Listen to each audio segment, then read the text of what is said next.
Oscar winning directors या पुस्तकात काय आहे ही पहिली गोष्ट, आणि असा एकदम वेगळा विषय कसं काय लिहिला जातो?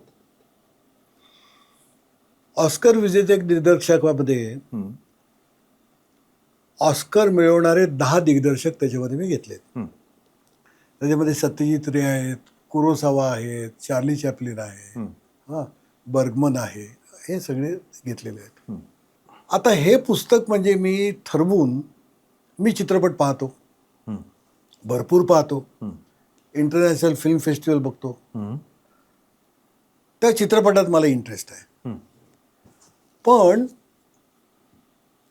मी क्रिटिक आहे असं जर म्हटलं, क्रिटिक याचा अर्थ असा की समाजातल्या सर्व गोष्टींकडे एका पर्स्पेक्टिव्हमधून पाहायचा प्रयत्न करणं. म्हणजे एकाच गोष्टीतलं विशेषज्ञ असं नव्हे. म्हणजे तुम्ही बघा की वर्तमानपत्रात काम करणारा जो माणूस असतो तो एखाद दुसऱ्या विषयामध्ये त्याचं स्पेशलायझेशन असतं, त्याने काहीतरी केलेलं असतं. पण साधारणपणे जर चांगला संपादक असेल तर त्याला सगळ्याचा पर्स्पेक्टिव्ह असतो. बरोबर. त्याला सिनेमा, नाटक, खेळ हे सगळं कळावं लागतं. त्या अर्थाने जगाकडे लक्ष ठेवणं म्हणून मी या जगातल्या सगळ्या विषयांकडे पाहतो. तर एकाच विषयामध्ये मी अडकून पडत नाही. तसं म्हणून मी ऑस्कर विजेते दिग्दर्शक हे मी म्हणजे आता मी सिनेमा पाहतो आणि सिनेमा क्रिटिक सुद्धा सिनेमा पाहतात. पण सिनेमावर लिहिणारी माणसं ही मग बहुतांश काळ सिनेमातच अडकलेली असतात. बरोबर आहे, याचं कारण त्यांचं ते फील्ड आहे, ते विश्वच त्यांचं स्पेशलायझेशन आहे. पण मी सिनेमा पाहत असताना सुद्धा राजकारण बघत असणार. बरोबर आहे. राजकारण बघत असताना सुद्धा मी आर्थिक बघत असणार. आर्थिक बघत असताना सुद्धा माझ्या लक्षात येतं की भारतातले प्रश्न आहेत.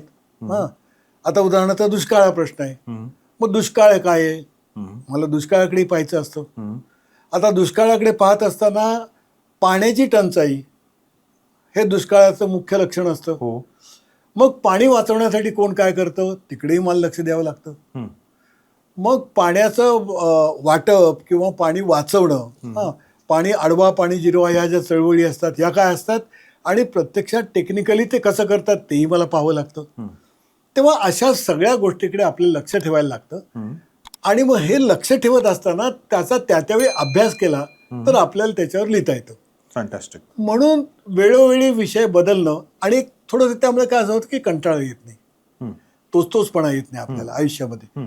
तर असे जे विविध विषय घेतले जातात त्याच्यापैकी हा एक सिनेमाचा विषय आहे.